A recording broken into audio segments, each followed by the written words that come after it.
Hey guys, I'm going to do a little bit different video tonight, and it's not going to be a review of any product, but it's going to be more of a how-to video. And I recently learned how to make a survival bracelet, and I thought I would just pass that along to you tonight. And this is just an example of one that I made last week out of some 550 paracord, and this is either multicam or woodlands cam. I can't remember exactly, but it is just 550 paracord, and I made it with a loop and a knot that attaches it around your wrist. And I guess the reason they call it survival bracelet is because there's so many uses for it. For example, if you were stranded somewhere, or if you were just out in the woods and you needed some type of line, paracord has many uses. You could actually rappel with it for a short distance if you needed to.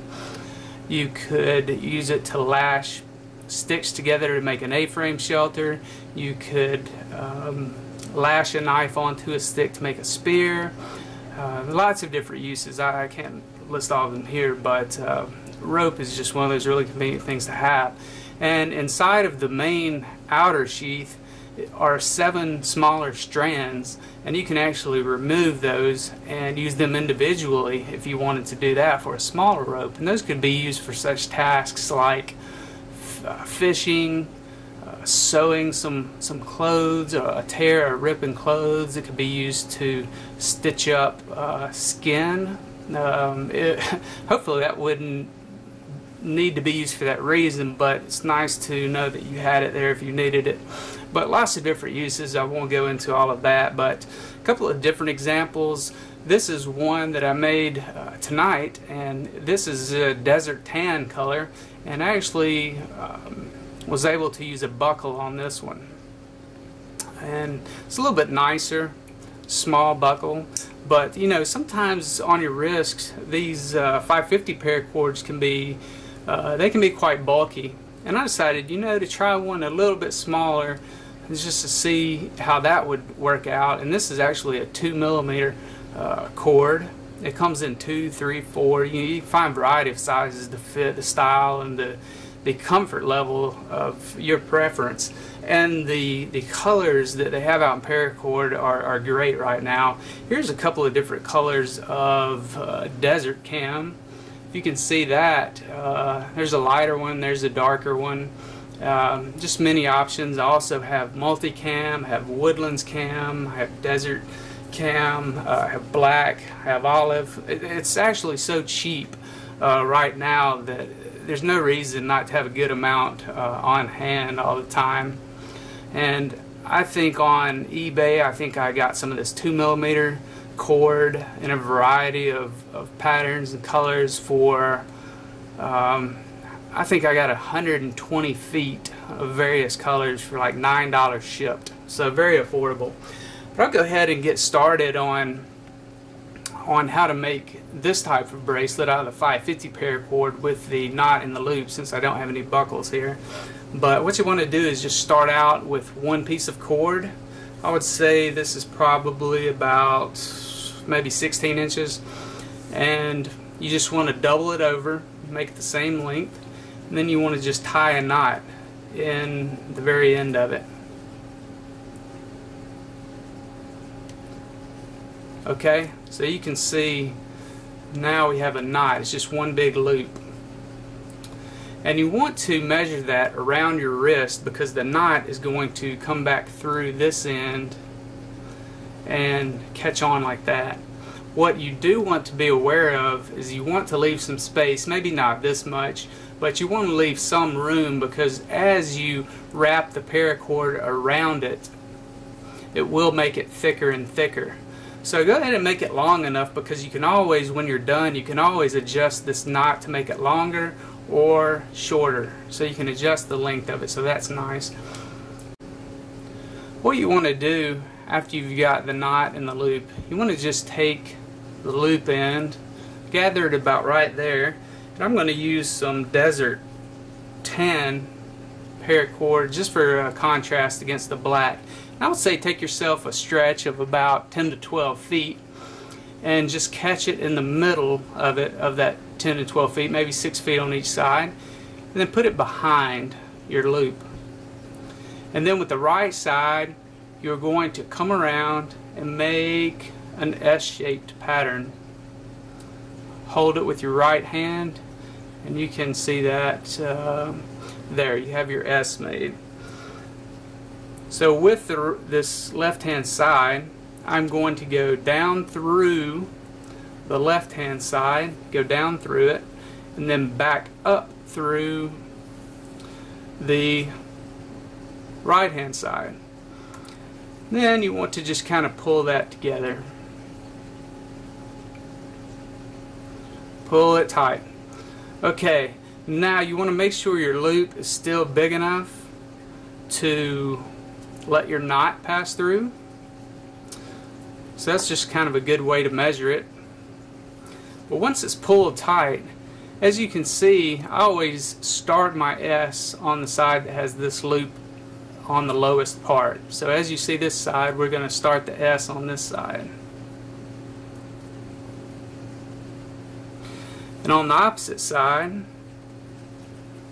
we're going to go down through it again.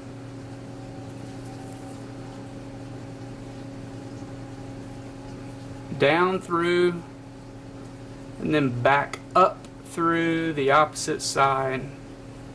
And then we're going to pull that tight. Okay, now on this side you can see now where the lower loop has dropped down on this side, so I'm going to start my S always on the side that has that lowest loop on it. And with the opposite side, we're just going to continue to do the same thing. Go down. It's hard to do after it starts fraying at the end. Sometimes I trim the end just to keep it tight so it will go back through more easily. And then back up through the other side. And pull it tight. And you can kind of see it starting to take shape here. And I'm going to continue this, but I'm going to turn the camera off and just run it down a little bit longer and then bring it back to you. Okay guys, here I am with about half of it made, and you can see it starting to take shape. I actually like the desert tan on black. I think that's going to have a really nice look to it once it gets finished. But as you can see, and this probably took me just a few minutes to get down this far, but it's very easy to do. You just keep repeating that pattern over and over again until you get to the bottom. And as soon as I get down here, I'll show you how to finish it off. Okay, well, I've gotten almost to the end of the bracelet here, and I did a quick measurement while I had the camera turned off, and it looked like it was going to be a little bit too long. So what I'm going to do is I'm going to untie this knot and move it down a little bit. So that's the beauty of leaving yourself some extra room, is that you can move the knot up or down to make it shorter or longer. But I'm going to go ahead and make mine a little bit shorter, and then we will go from there.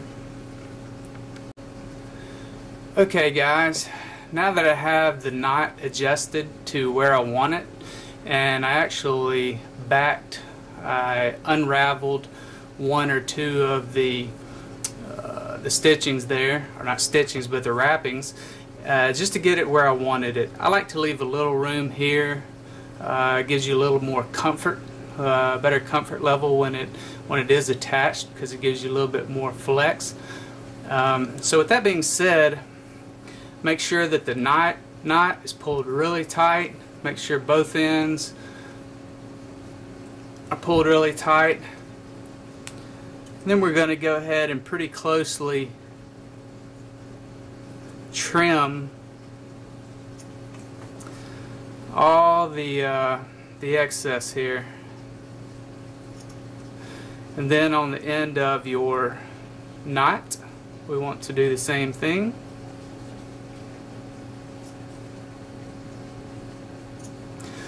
Okay, with that being done, I'm going to take a lighter.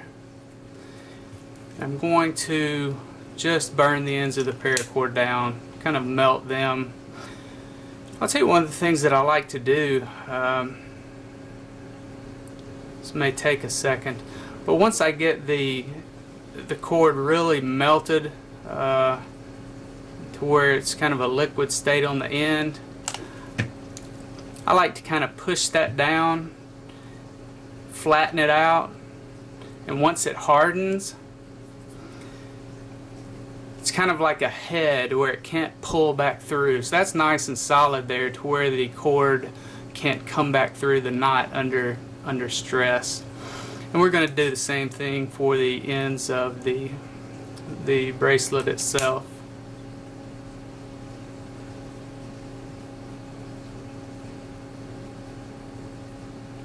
While that's still kind of a liquid, I'm going to push that down flat. Same thing on the other side.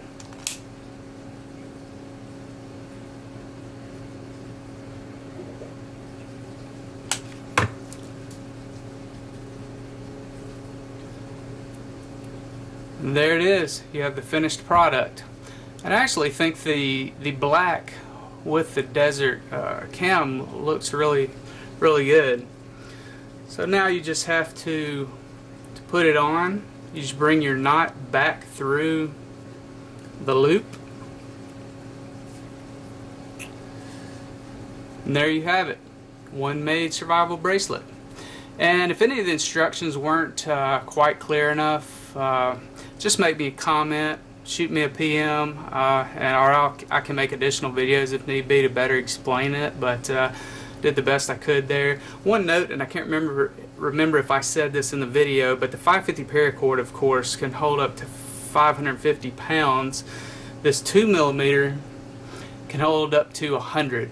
So as you go up to the 3mm, 4mm, you go in the higher, they're going to hold a little bit better load-bearing strength, but it's just important to note if you actually did have to use it for something like rappelling or lifting heavy equipment or anything like that. So anyways, hope you enjoyed.